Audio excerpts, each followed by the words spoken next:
Imana ivuganye namwe irambwe ngo gutangariza iritangazo ku bwayo izabyikorera, izavunagura imigambi mibi yose y'abadayimoni ku buzima bwawe. Mana ishimwe cyane. Izagushyiraho uburinzi umubyeyi wawe atagushyiraho.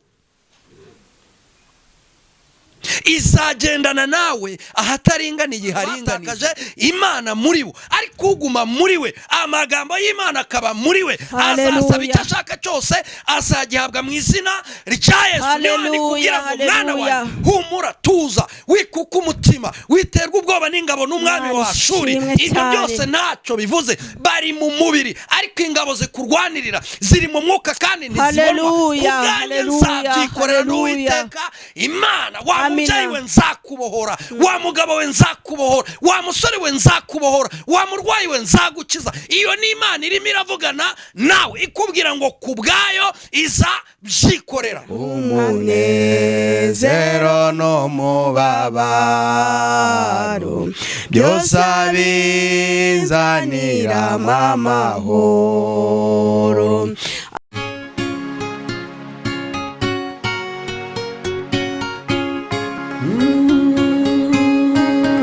Emana we, Yesu we, ingoma yawe niyamamare. Reka tubasuhuze, amahoro y'Imana bane namwe aho muri hose, yaba bari mu gihugu cy'u Rwanda, yaba bari hanze y'u Rwanda. Yesu abane namwe. Nk'uko mubibona imbere yacu dufite umukozi w'Imana. Reka tumwakire. Muraho neza mukozi w'Imana? Muraho neza. Yesu nashimwe. Yesu Kristo ahimbazwe cyane ibihe byose. Turakwakiriye. Iyo wicaye kuri kamera ndabizi neza ko hari ikiba kikuzanye, kandi tugezaho amagambo meza adufasha kandi adukomeza. Reka tugusabe ubanze usenga Imana, ubundi tugezeho ijambo ry'Imana. Ni karibu. Murakoze cyane. Imana y'amahoro nibane namwe aho muherereye hose, nkuko umukozi w'Imana yabivuze. Mbere y'ibintu byose rero reka tubanze dusenge Imana nkuko babidusabye. Uri Imana y'amahoro ushobora byose, turagushimiye ku bw'aka kanya uduhaye. Dusabiye umugisha abantu baduteze yombi cyangwa se bari kutureba, abo turi kumwe bose tubasabiye umugisha mu izina rya Yesu Kristo. Amahoro y'Imana abane nabo mu byo barimo byose. Dusengeye uyu mwanya, uzamura ibendera ry'ubutsinzi, abamarayika batugote kandi ubane natwe muri uyu mwanya w'ubutumwa bwiza mu izina rya Yesu Kristo mbisabye nizeyemo, amen. Turakwakiriye kugira ngo tugezeho icyo Yesu yagushyize ku mutima. Ni karibu. Ntabwo nkwiye kujya niganyira, nibaza uko ejo nzaba merewe, nzajya nibuka yuko ihoraho imenye ibyo byose uko bingana, ifite umutima w'urukundo, kuko igintungisha binkwiriye, umunezero n'umubabaro byose abinzanira amahoro, umunezero n'umubabaro byose abinzanira amahoro. Amba hafi ndetse buri munsi, kandi angenera ubuntu bunkwiye, ajya anyikorerera imitwaro. Niwe Data kandi niwe Mana, nguko uko ajya antunga buri munsi, munsi ajya ndamira muri byo byose, buri munsi azajya mpimbaraga, iryo ni isezerano yampaye, buri munsi azajya mpimbaraga, iryo ni isezerano yampaye. Mana yanjye komeza ujye umfasha, ngutaramire nteze icyo umbwira, mpore nizeye ijambo wambwiye, sinkabure ku mbaraga zawe, no mu bikomeye biriho ubu, undamburira amaboko yawe, umpa imbaraga ku buntu bwawe, kugeza igihe uzaza kunjyana, umpa imbaraga ku buntu bwawe, kugeza igihe uzaza kunjyana. Imana mu ijuru ishimwe cyane. Dutangije indirimbo ivuga ngo ntabwo nkwiye kujya niganyira nibaza uko ejo nzaba meze, nzajya nibuka yuko ihoraho imenya ibyo byose uko bingana. Kandi ngo ifite umutima w'urukundo kuko ijya indengera iteka. Amena. Agira hepfo aravuga ngo amba hafi ndetse buri munsi, kandi angenera ubuntu bunkwiriye. Ajya nyikorera imitwaro, niwe data kandi niwe mama.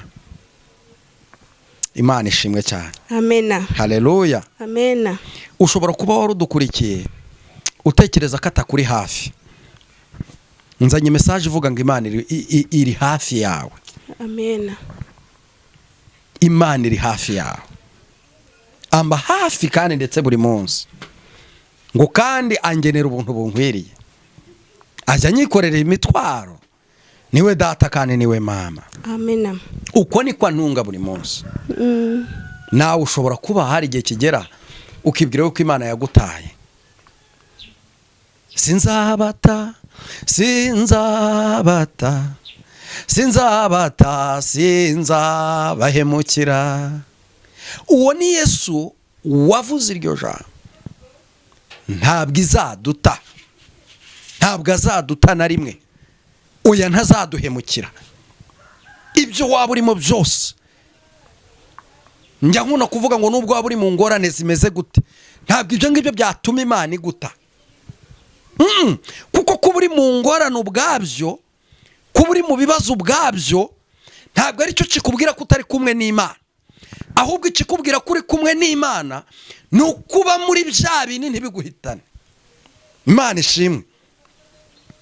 Nuko uzinduka ugenda ugatwara moto umwaka wose ukarangira uri mu muhanda ubona benshi batambuka ariko wowe ugasigara. Amena. Ugatwara imodoka amezi 5 akarangira abandi basigara mu muhanda ubibona, ariko uyu munsi wa none ukaba warasigaye. Ukaba wubatse urugo imyaka 10, 15, 20, 30 irarangiye, ariko wabonye nyinshi zisenyuka. Amena. Uri mu isoko uracuruza, uri murunguka, ariko wabonye benshi mwari mwegeranye bagiye bahomba bagatambuka. Ibyo wagiye ubibona, abamaze guca imbere yawe ni benshi. Mu buzima bwawe uri muriga amashuri urayarangije cyangwa se uracyana yarimo, wabonye benshi bagiye bayacikiza kubera impamvu nyinshi zitandukanye, ariko uyu munsi wowe warayarangije cyangwa se uracyana yarimo. Mbikuriye ku ijambo rivuga ngo amba hafi ndetse buri munsi. Hari abibwira ko ataturi hafi, aturi hafi kandi cyane, arana natwe kandi cyane, agendana natwe kandi cyane, avugana natwe kandi cyane, akorana natwe kandi cyane, birenze uko abanzi bacu babibyibwira. Amina. Ari mu ruhande rwanje, ari mu ruhande rwawe, nubwo ibibazo n'ingorane bari byinshi, ariko ari mu ruhande rwacu kurenza uko abantu babyibwira. Aradusize, aratwambitse, aratugaburiye, aratwubakiye, aratuneshereje kurenza uko abantu babyibwira. Hari igihe abantu bahora bibwira ko ari wowe nyiri ibyago, nyiri ingorane, nyiri amagorwa, ntibamenye kuri kumwe n'umugabo ushoboye, umugabo w'umunyembaraga. Imana ishimwe. Nkunda kuvuga ijambo rivuga ngo umwe wapfuye akazuka. Imana ishimwe. Uyu munsi akaba yicaye iburyo bw'Imana Data ishobora byose. Haleluya, haleluya. Hari igihe njya mbona abantu bikaraga bakikarakasa bakavuga ibintu bidafite epfo na ruguru, kandi bagakwiye kuvuga aho Imana yabakuye. Reka nkubwire, aho yadukuye ntibitwemerera guceceka. Amina. Kandi n'uyu munsi wa none ifite n'ahandi igomba kutuvana. Haleluya, haleluya. Amen. Amina. Wicika intege kubera baruhukira mu mahoro. Wicika intege kubera abapagani. Wicika intege kubera ko ikintu runaka cyanze ariko ntiwapfuye. Haleluya. Nibyo akagambane kabaye ariko ntabwo wapfuye. Warwaye ariko ntiwapfuye. Uri mu bukode nibyo ndabyumva ariko ntiwirukanwe mu nzu. Haleluya. Warabyaye ntacyo kubaho ufite ariko ntibapfuye. Haleluya. Erega tubayeho ku mugambi w'Imana we, ntabwo tubayeho kubw'umugambi w'abantu, kubw'ubushake bw'abantu. Uriho kubw'umugambi w'Imana, kandi umugambi w'Imana ni muremure ku buzima bwawe. Umugambi w'Imana ni mugari ku buzima bwawe. Hari aho igomba kukugeza, hari aho igomba kukujyana, hari aho igomba kukukura, hari n'aho igomba kukugeza. Uyu munsi wa none irukana umutima w'ubwoba, ayo majwi akubwira ngo ntabigikunze, ngo ntabwo bigishobotse, naba ariyo wirukana mu mutima wawe, kuko Imana iri kumwe nawe cyane kurenza uko abantu babyibwira. Ikwegereye cyane kurenza uko imyenda wambaye ikwegereye. Amina. Ntabwo uzi ko birirwa bavuga ngo Imana yabibahe. Ntabwo uzi ko birirwa bavuga ngo mbega Imana bakorera ni iyihe. Ntabwo uzi ko birirwa bavuga ngo turebe Imana yaba ikizabafasha. Ariko nkuzaniye itangazo rivuga ngo Imana iri mu ruhande rwawe ndetse cyane kurenza uko imiryango ibizi, kurenza uko abavandimwe babizi, kurenza uko inshuti zibizi, kurenza uko abantu bo mu isi babizi. Imana iri mu ruhande rwawe cyane kurenza uko abantu mukorana babizi. Imana iri mu ruhande rwawe cyane kurenza uko abo muziranye babizi, kuko yo yiri muri wowe, igakorera muri wowe, ikorera mu bintu bitagaragarira amaso y'abantu direct, kuko yo ibikorera mu rwiherero, mu buryo biri spirituel, mu buryo bw'umwuka. Imana hari ibyo igenda ikora. Haleluya. Imana ishimwe cyane. Hari ibyo igenda ikora, umubyeyi akabyara neza. Hari ibyo igenda ikora, umuntu akashaka bigakunda. Hari ibyo igenda ikora, ubukwe bugakunda. Hari ibyo igenda ikora, abana bakarya bikemera. Hari ibyo igenda ikora, ukubaka nawe inzu bikagenda neza. Hari ibyo Imana igenda ikora, imigambi y'abarozi ntigire ikikugira. Hari ibyo igenda ikora. Uko amagufa y'umwana kurira mu nda ya nyina ntabimenye, niko Imana ifite ibintu igenda ikora ntubimenye. Dusubije amaso inyuma iyo mu butayu we, dusubije amaso inyuma tutagira aho kuryama, dusubije amaso inyuma tutagira imyenda yo kwambara, dusubije amaso inyuma ariko Mana we waraturengeye. Amina. Umunyamwuka asubiza amaso inyuma akarebera Imana mu mirimo yatambutse. Ntabwo arebera Imana mu biri kumubaho ako kanya, ahubwo aravuga ngo yabanye nanjye cyagiye, n'uyu munsi wa none iri kumwe nanjye, kuko n'Imana itajya yigera igira gute ihinduka. Abantu bahinduka. Amina. Abantu bahinduka cyane, ugukoresha yahinduka, abavandimwe bahinduka, inshuti n'imiryango byahinduka. Ariko iyi Imana yacu ntishobora guhinduka. Reka dusome ijambo ry'Imana. Amina. Tugiye kureba ijambo ry'Imana muri Yesaya 48 umurongo wa 11. Yego nizere ko mwebwe turi kumwe mwamaze kuhagera.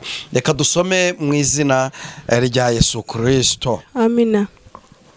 Ku bwanjye nzabyikorera, nta cyatuma izina ryanjye ritukwa. kandi icyubahiro cyanjye sinzagihundi. Mwakire neza ijambo ry'Imana. Tuyishimiye Imana. Amen. Amen. Natangije ijambo rivuga ngo Imana iri kumwe natwe kurenza uko abantu batuzi babitekereza. None Imana irimo iravugana nawe kuri uyu munsi ngo kubwanjye kubwayi izabyikorera. Noneho ngo nta n'icyatuma izina ryayo rigira gute ritukwa. Ese ukorera abana b'Imana ninde? Uyu munsi hari umupagani ujya gusambana akarya. Uyu munsi hari umupagani ujya gukora ibikorwa by'iterasoni akarya. Ariko abari muri Kristo Yesu ntabwo ariko tubayeho. Hari icyo Imana ivugana natwe. Iyo imaze kubona ubuzima bwacu twabushyize mu biganza byayo, nta kindi ikora uretse ko itubwira ngo mwana wanjye humura ku bwanjye nzabyikorera. Nzabyikorera ibyo bikuruhije, ibyo bikuzengereza, ibyo bikunaniza, ibyo bituma umutima wawe ujya kure, ibyo bituma nta mahoro ufite, nzabyikorera. Imana ishaka ngo ube mu butware bwayo gusa, ube mu mwanya wo gusenga. Icyo bita gusenga, kubomora ibihome, gusenga, gukuraho imigambi y'abagome, gusenga, gukuraho iy'abagambanyi. Icyo gihe n'icyo Imana iziramo yarangiza ikabyikorera ku bwayo, abana b'abantu batabimenye, inshuti zitabimenye, imiryango itabimenye, waje kubona ukabona hari ibintu byemeye. Amen.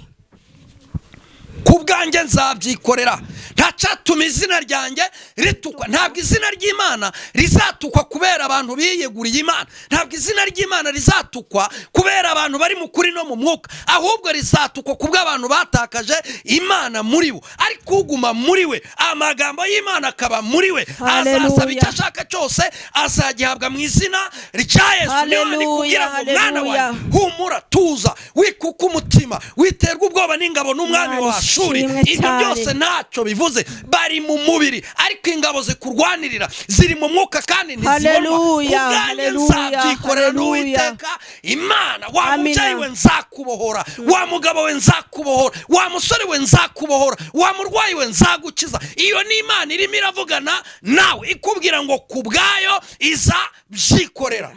Amina. Haleluya. Ndafashijwe. Imana ishimwe. Ubwayo izabyikorera. Kandi ngo noneho nta cyatuma izina ryayo ritukwa. Ntujye wibwira ko gukizwa kwawe kwakuzanira umwaku. Ntabwo ushobora kugira umwaku kubera ko wakijijwe. Ntushobora kubaho nabi kubera wanze cyane igisa nacyo. Ntushobora kwangwa, ntushobora gucirwa iteka kubera ko wakiriye Yesu Kristo nk'umwami n'umukiza mu bugingo bwawe. Ahubwo abataramwakiriye nibo bazacirwaho iteka. Kandi ngo abanga Imana ntibayisenge bazapfa bose, ntabwo bazibukwa. Ariko abakunda Imana, ababana n'Imana, abakorana n'Imana, izabana nabo. No mu gicucu cy'urupfu bazumva impanda. Haleluya, haleluya. Bazabona Imana. Ku bwayo izabyikorera, niyo izaburana urwo rubanza. Ku bwayo izabyikorera, nizaguha akazi. Ku bwayo izabyikorera, nizaguha imibereho myiza. Ku bwayo izabyikorera, nizakubakira bikomere. Ku bwayo izabyikorera, nizaguha umugisha. Ku bwayo izabyikorera, nizakugira umugabo nyamugabo. Ku bwayo izabyikorera, nizaca mu nzira zirenga igihumbi. Ku bwayo izabyikorera, izakenyuruza abami ariko igukenyeze, aho kugira ngo izina ryayo ritukwe ku bwawe, kuko iyavuganye nawe niyo kwizerwa. Kandi aho kugira ngo ntibikore, icyoroshye nuko ijuru n'isi ryavaho. Imana ishimwe. Iravuga ngo aho kugira ngo haveyo n'inyuguti imwe, icyoroshye nuko ijuru n'isi byakurwa. Ku bwayo izabyikorera. Haleluya. Witinya, wigira ubwoba. Ku bwayo izabyikorera. Izakora ibyo abantu babona, ikore n'ibyo batabona. Ariko mukozi w'Imana, hari ikintu maze kubona. Hari abantu benshi bakagenda ariko bafite ikibazo. Hari abantu benshi bagakora ariko bafite ikibazo. Hari abantu benshi bari mu ngo ariko bafite ikibazo. hari abantu benshi bari mu muryango ariko bafite ikibazo, Imana ibatabare. mugabo kubera kutamenya aho ubutabazi bwabo buva, bariho barashakira ubutabazi aho butari. Kandi Imana ivuganye namwe, irambwiye ngo gutangariza iri tangazo, ku bwayo izabyikorera, izavunagura imigambi mibi yose y'abadayimoni ku buzima bwawe. Imana ishimwe cyane. Izagushyiraho uburinzi umubyeyi wawe atagushyiraho. Izagendana nawe ahataringaniye haringanize. Haleluya. Ikibazo no kutemera kwakira imbaraga z'Imana, ariko akira imbaraga z'Imana mu izina rya Yesu. Haleluya, haleluya. Akira imbaraga z'Imana, akira kwibukwa n'Imana, akira gutabarwa n'Imana, akira gukizwa n'Imana, akira kurenganurwa n'Imana. Nabonye umuntu arengana, ariko Yesu yahagera akamurenganura. Imana ishimwe cyane. Ku bwanjye nzabyikorera kandi nta cyatuma izina ryanjye ritukwa. Amena. Nzi neza kushobora byose, n'ibitari ibi Imana urabishobora. Ababyeyi wabashoboje byose, n'ibitari ibi Imana urabishobora. Niseguye amaboko yawe Yesu, singitinya, nisunze umukiza ukomeye. Haleluya. Umutima wanjye ntuhagaze, nisunze umukiza ukomeye. Ngubwa neza ndi kumwe na Yesu, nisunze umukiza ukomeye. Nta kindi cyatuma ugubwa neza, nta kindi cyatuma wumva umunezero mu buzima bwawe. Erega umunezero w'isi urarangira, ariko umunezero utangwa n'Imana. Nubwo waba uri mu ngorane zimeze gute, iyo uzi ko Kristo ari muri wowe, ntacyo upfa n'Imana. Wizera neza udashidikanya ko nta n'icyagutera, kandi n'icyagutera cyose Imana yakuneshereza, kuko uri muri yo nayo iri muri wowe. Ntugire ubwoba, amaraso ya Yesu ari kumwe nawe, kandi uburinzi bw'Imana buri kumwe nawe. Ku bwayo niyo izabyikorera. Reka kwiyandagaza, reka kubwira rubanda, reka kuvuza induru kandi uri mu kigeragezo. Reka guca mu nzira zitari ngombwa. Hari abantu benshi baca mu nzira zitari ngombwa, ariko nkuzanira itangazo, Imana ubwayo izabyikorera. Ni ikigeragezo utihamagariye, urarenganywa nibyo, uragowe nibyo, ubuze uko ugira nibyo, mbese byagucanze nibyo, ariko ntabwo wabyihamagariye. Nimba utarabyihamagariye, urugamba si urwawe, urugamba ni urw'Imana Data, ya yindi yaguhamagaye ikavugana nawe ijambo rikomeye, ikabwira ngo mwana wanjye, nuca mu muriro ntabwo uzashya, nuca mu mazi ntazagutembana, kuko ndi Imana yawe. Haleluya, haleluya. Kuki mwirengagiza ibyanditswe? Kuki mwirengagiza isezerano?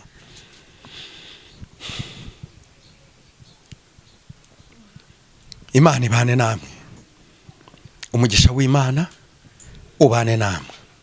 Haleluya. Ubwiza bw'Imana bubane namwe.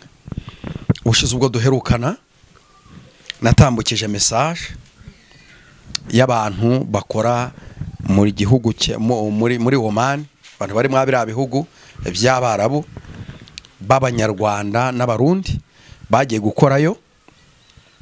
Ndashimira Imana, hari abampamagaye dufatanya gusenga, hariho n'abandi bafashe inzira y'imbere barasenga. Bamaze gusenga, Imana yumvishe gusenga kwanyu, ariko Imana yavuganye nanjye. Hari n'abandi babikerenceje, batabifashe nk'ukuri cyangwa se babifashe nk'ibisanzwe. Ndagira ngo nkubwire ngo wowe wahagurutse ugasenga, wowe wishinganishije mu maraso ya Yesu, hari amakuru uzumva. Hari amakuru uzumva muri bagenzi bawe, hari amakuru uzumva hirya no hino, ariko ibyo ntibizagutera ubwoba, kuko icyo wagombaga gukora waragikoze. Ndabamenyesha ko rero turacyakomeje gusenga, cyane cyane ko Imana ivuganye natwe ko ku bwayo ari izabyikorera, niyo izabarinda imigambi y'abagome, niyo izabarinda imigambi y'abagambanyi. Mwizere rero, dukomeje hamwe gusenga, kandi Imana izababohora, izabatabara, ndetse muzahaha muronke. Imana yavuganye nanjye ngo muzahaha muronke. Harimo benshi bari baragerageje, bari bamaze imyaka myinshi bashakisha ngo babe bakubaka n'inzu ariko bikanga. Imana yavuganye nanjye ngo uzava aho ngaho byaramaze gukunda, warubatse kubwo gusenga.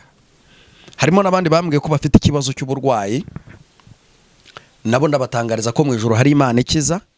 Hamwe no gusenga tuzabona impinduka, kandi witegura impinduka iturutse ku Mana. Imana izagutabara, uzabona ubutabazi bwayo. Mukomeze muhanahane message, mubwirane. Icyo nkeneye no kugira ngo dusenye imigambi y'abadayimoni, dusenye inzu y'umwijima, dusenye imigambi y'umubisha yose yashaka guhitana ubugingo bwacu cyangwa se bw'abacu. Nta muntu n'umwe wanezezwa no kumva hari umuntu watambwe mu myuka mibi cyangwa watambwe kuzimu, uretse ko nashaka ko tuzagerana n'ikiganiro turebe ngo batambwa gute, ese bigenda bite. Nzabahereza amakuru neza y'amahishurirwa nagiye ngira, cyangwa se n'uburyo umuntu ashobora kubihagarika bigakunda.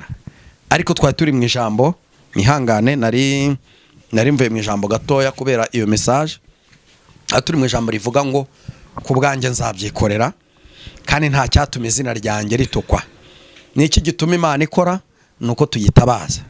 Ntabaza ndagutabara, kandi nkwereke ibiruhije cyangwa se ibikomeye utaruzi, utamenya. Iyo umuntu asenga cyane, Imana iramusura. Iyo Imana yagusuye igukora ku maso ukabona. Iyo Imana yagusuye ivugana nawe uri mu nzozi cyangwa se ukumva ijwi, cyangwa se igakoresha umuhanuzi, umukozi wayo. Mwe maso rero, kuko Imana yiteguye kuvugana namwe cyane, ndetse kandi yiteguye kwitaba buri muntu wese wayitakambira. Ahubwo ikigushakaho nanone ni ukwihana ugahindukira, kuko isengesho ry'umunyabyaha ni ikizira mu matwi y'Imana. Hamwe no gusenga, hamwe no kwiyiriza ubusa, hamwe no gutakambira Imana, izaza kandi ntizaceceka. Izaza ntabwo izaceceka, izahindura byinshi ku buzima bwawe, kandi ubutabazi bw'Imana uzabubona mu izina rya Yesu Kristo. Amen. Niyo message nari mfite kukugezaho uyu munsi. Uyumve, niyo message nari mfite kukugezaho uyu munsi, uyumve kandi uyikurikize. Ariko kandi kwanga cyane gisa nacyo bikurange, kuko Imana irengera abayisunze, bakiranutse, batanduye. Murakoze cyane. Murakoze mukozi w'Imana.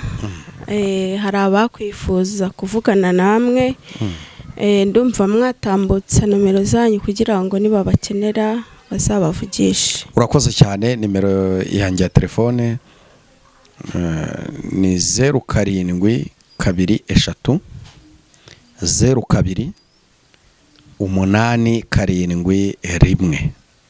Iyo niyo nimero mbonekaho kuri WhatsApp. Murakoze cyane. Murakoze. Reka dusengere. N'ubundi watangiye usenga, reka n'ubundi udushyirireho isengesho risoza. Yesu aguhe umugisha. Mu izina rya Yesu Kristo, Imana y'amahoro, turagushimiye. Tugushimiye uko ubanye natwe muri uyu mwanya mutoya kandi munini mu buryo bw'umwuka, kandi wesheje cyubahiro. Ndasabira umugisha abantu bose twabanye mu izina rya Yesu Kristo, kugira ngo ubarwanire kandi ubarengere, ubabere maso, ubabere ku rugamba. Turashaka kubana nawe cyane mu buryo budasanzwe, kuko icyo dusezeranije nuko ibikomeye cyangwa se ibiruhije ku bwawe uzabyikorera.